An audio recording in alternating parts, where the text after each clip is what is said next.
वचन, प्यारा वचन, ईशु मसीह का प्यारा वचन, पाव को दीप को राह को रोशन, ये है मसीह का प्यारा वचन, ये है वचन प्यारा। परमेश्वर के धन्य नाम की महिमा हो। प्रभात मनन के सत्र 1884 में आप सभी का बहुत ही विनम्रता के साथ स्वागत करता हूँ। आइए आज मनन के लिए हम पढ़ते हैं इब्रानी अध्याय 6 पद 1। इसलिए आओ मसीह की शिक्षा के आरंभ की बातों को छोड़कर हम सिद्धता की ओर आगे बढ़ते जाए और मरे हुए कामों से मन फिराने और परमेश्वर पर विश्वास करने और बपतिस्मा और हाथ रखने और मरे हुओं के जी उठने और अंतिम न्याय की शिक्षा रूपी नींव फिर से न डालें। बीते दिनों में हम वचन से ऐसी कुछ बातों पर मनन कर रहे थे जो मसीही जीवन के आरंभ में ही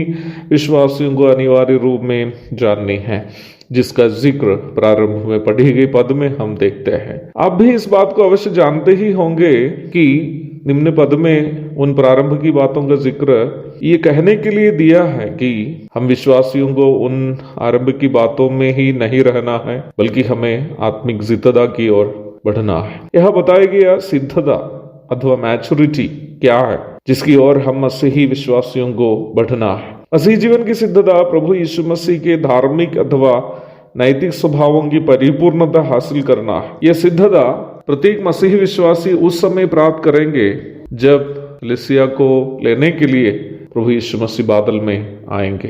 पहला कुरिन्थियों अध्याय 15 पद 51 से 53 तक और पहला यूहन्ना 3:2। आदि में परमेश्वर जब आदम की सृष्टि की, उन्होंने मनुष्य को अपने अदृश्य ढांचे के अनुसार शरीर, प्राण एवं आत्मा नामक 3 तत्वों से बनाने के साथ साथ अपने नैतिक स्वभावों की परिपूर्णता भी देकर उनकी सृष्टि की थी। उत्पत्ति अध्याय 1 पद 26। परंतु पाप जो मनुष्य में शैतान के षड्यंत्र के कारण प्रवेश किया, उन नैतिक स्वभावों को जो मनुष्य को परमेश्वर से मिले थे प्रदूषित किया। यद्यपि मनुष्य में आज भी उन नैतिक स्वभाव है ही, और पाप से प्रदूषित होने के कारण हमें जो नैतिक स्वभाव है वह एक भ्रष्ट हालात में है। हमारे नैतिक स्वभावों को वर्तमान में परमेश्वर के नैतिक स्वभावों की तुलना में परिपूर्णता अथवा सिद्धता नहीं है। रोमी 3:23 का अंग्रेजी अनुवाद इस प्रकार, हमारे लिए एक परिचित आयत है वो, सबने पाप किया और परमेश्वर की महिमा से रहित है।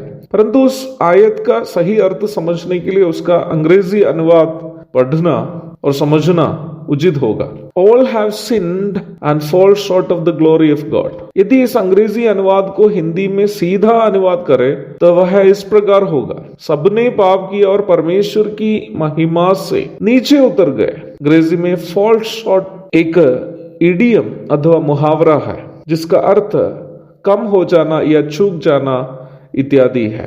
अर्थात किसी लक्ष्य के लिए निर्धारित की गई एक वस्तु उसके लक्ष्य स्थान पर पहुंचने के पूर्व गिर जाना या चूक जाना आदि इसका अर्थ है। अर्थात जिस स्तर में रहना चाहिए उस स्तर से नीचे उतर जाना।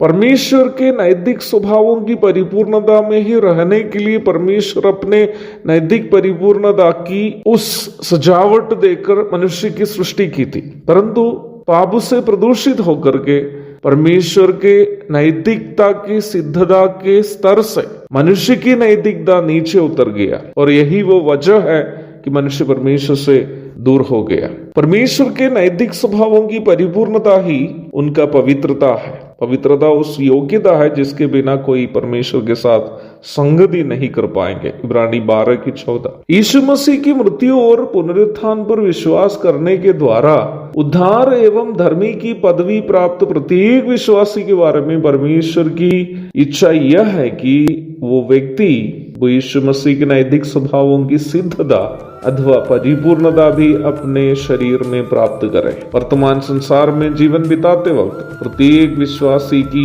हार्दिक तमन्ना भी निम्न सिद्धता की प्राप्ति होनी चाहिए। एक और शुभ दिन की धन्य कामनाओं के साथ आज का मनन मैं यहाँ समाप्त करता हूँ।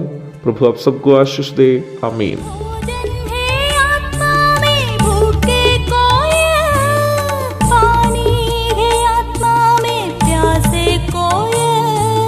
पालन जो करते हैं